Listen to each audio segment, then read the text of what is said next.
progress. Let's speak to a man who teaches when it comes to economics and economics itself, Professor Franklin MABE of the University of Development Studies. Thank you very much for your time, Prof, and a good morning to you. Yeah, good morning. Prof, I hope you're well. Yes, I'm doing well. So we're on a Greek first before we move on to the other economic indicators and how things are looking and the projections they are making for 2026. Now, on the matter of a Greek, the focus yesterday was to a large extent on the oil palm development that the government intends to pursue aggressively from next year. Is that the direction that you expect us to take? Yes, okay. Yes, thank you very much for the opportunity. I want to state categorically that the government's ambition of establishing oil palm development projects or program, it is in a good direction in the sense that if you look at our oil palm sector now, it is dwindling, and there's a need for government to come in to support the farmers and commercialize some of the activities. And looking at the amount of money the government is trying to inject into the sector, I think it's in a good direction, and it can help boost our oil palm sector. So basically, this is in good taste, and it is welcoming news. We are only praying that the private sector, which are the investors who are interested in the oil palm sector, and even governments indicated that they are going to have concessionally, interest rates such that investors who will enter into the oil palm sector will have interest rates reduced so that they can borrow to invest in the sector. And I think this is in a good direction. What is the economic potential that we will get from this kind of investments in oil palm? Yeah, so the economic potential, we know that the oil palm sector is very huge. First of all, those who nest the oil palm seed, the palm seed, okay, it is going to generate enough jobs in that area. And then those who transport the seedlings to the farmers, it's also going to generate enough revenue for the cars or maybe the transport sector that will be involved. And then the farmers themselves, they are also likely to get jobs created there. And when they are able to produce the oil palm and its fruits, definitely it is important to note that the income or the revenue that will be generated there can also help in their development, their household development, increase their consumption, expenditure, and their welfare at large. So these are the economic indicators or maybe economic benefits of the oil palm development program that the government is seeking to roll out. You do quite some work when it comes to Greek and its economic potential and the value holds for us. Of course, we don't need to overemphasize the fact that it's the basic thing of life that Agri gives us. That's food. Did you hear the things you anticipated to hear about what government should do about a Greek in 2026 in the budget? Yes, I think largely, if you look at the NDC manifesto, they indicated that they are going to establish farmer service sector centers. And in this budget, I mean, the finance minister indicated that government is going to establish about 50 farmer service centers, where these service centers will be equipped with tractor implements, and other auxiliary equipment.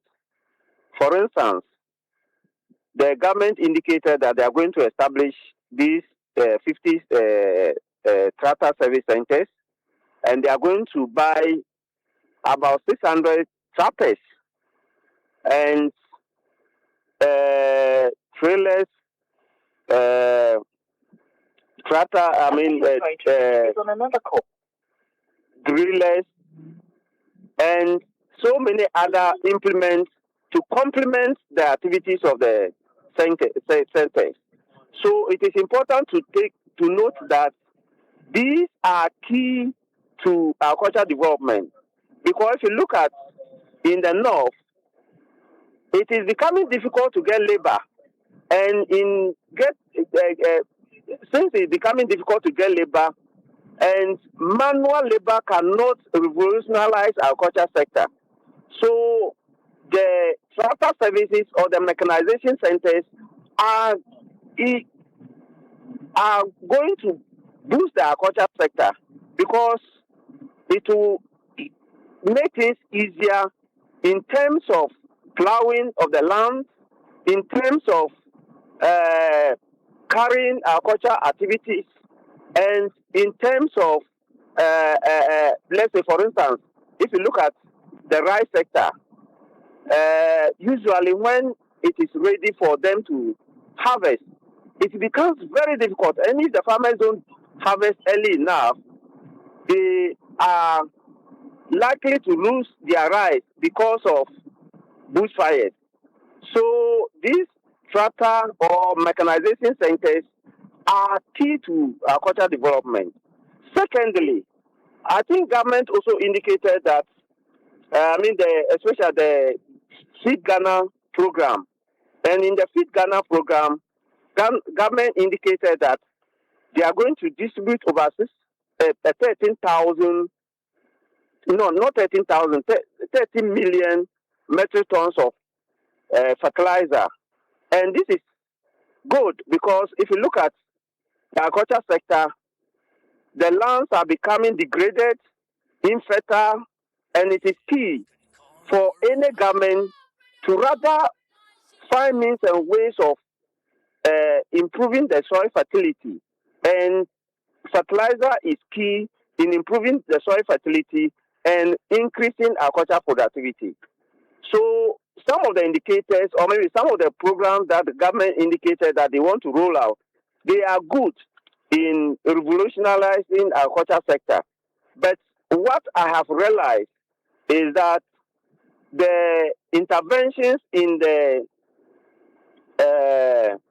the fishery sector, which is also key component of our agriculture sector, is not well captured.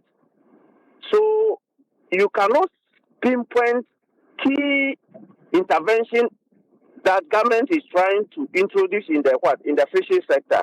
Even though they indicated that the aquaculture development is, they are going to work towards the improvement of the aquaculture development sector, but the interventions are too, minute in terms of the numbers of things that they are going to do.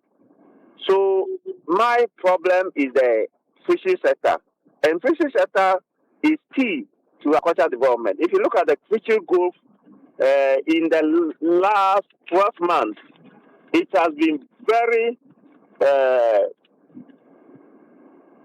very high, and it is important for government to concentrate on the fishery sector as well, so that we don't just look at only the crop sector and then the livestock sector.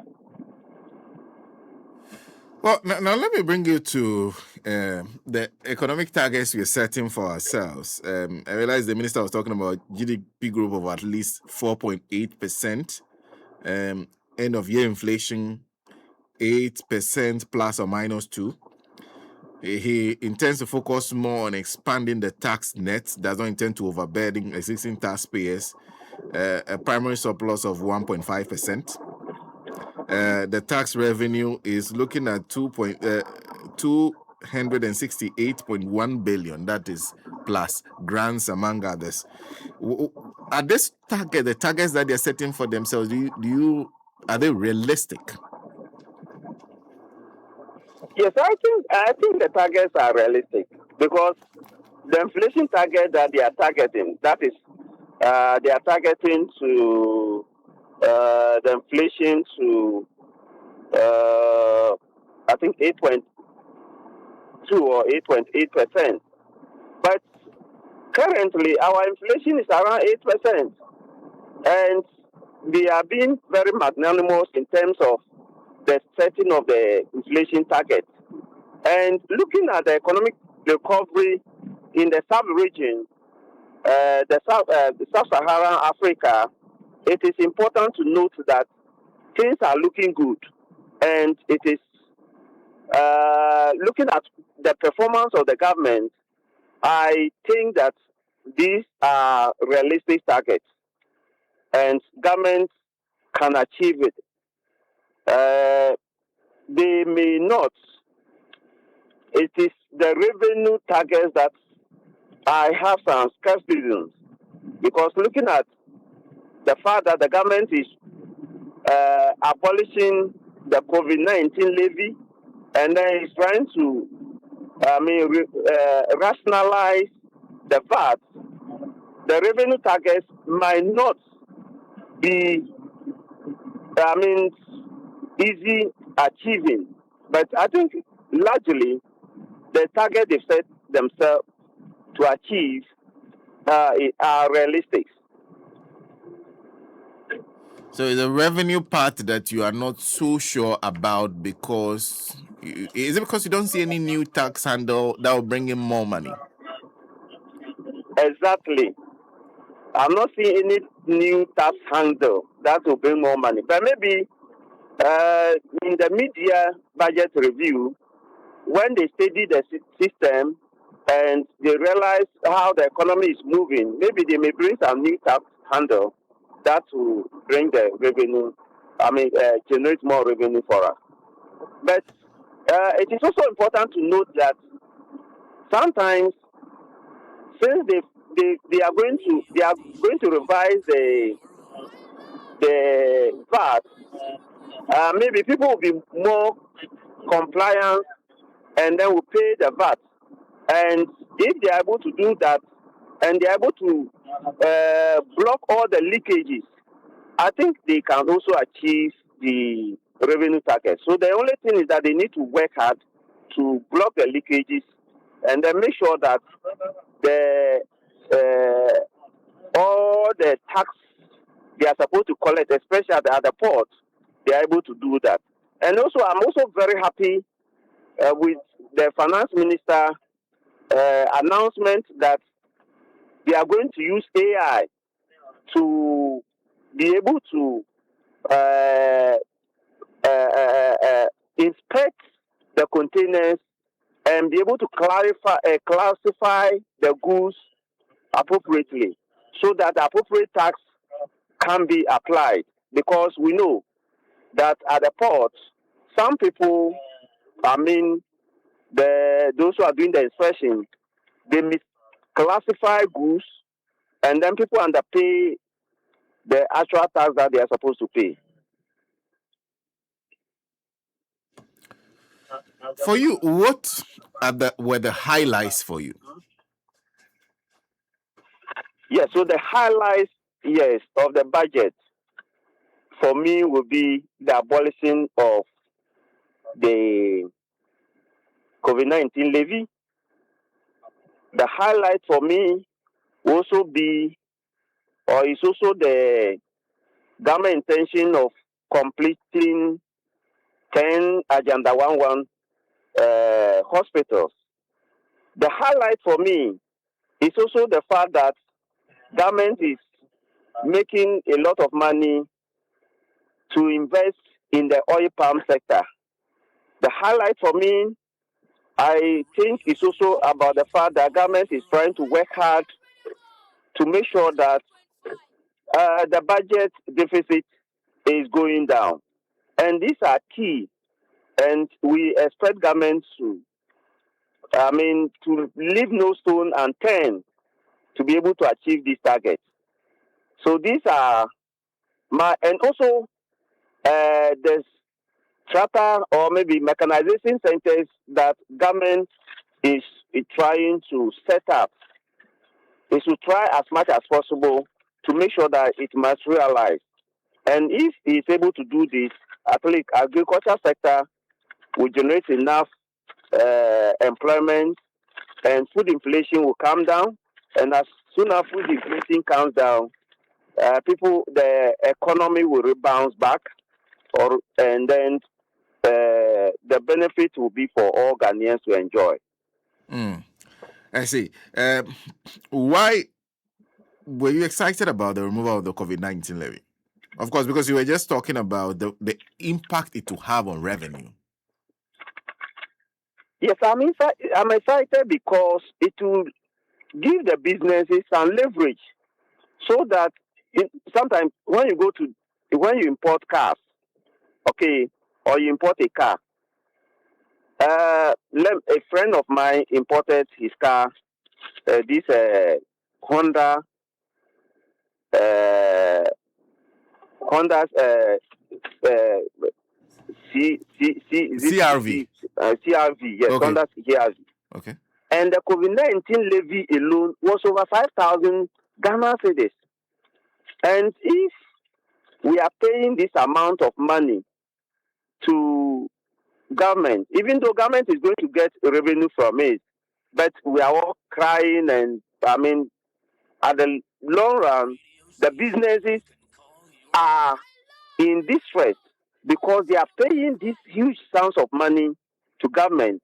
And when they pay, ordinary Ghanaian cannot buy the goods because they have to increase their price. So it is important that COVID-19 is no more there. They should abolish it and rather look at a very sustainable way of blocking the leakages at the port. And if they're able to do that, they will generate enough revenue for the country. Prof, thank you. Thank you very much for speaking to us. All right. You're welcome. Professor Franklin MABE is a lecturer at UDS. In fact, an associate professor at the University of Development Studies joining us. We're still discussing the matter of the budget that was read yesterday for the 2026 year, read yesterday by the finance minister.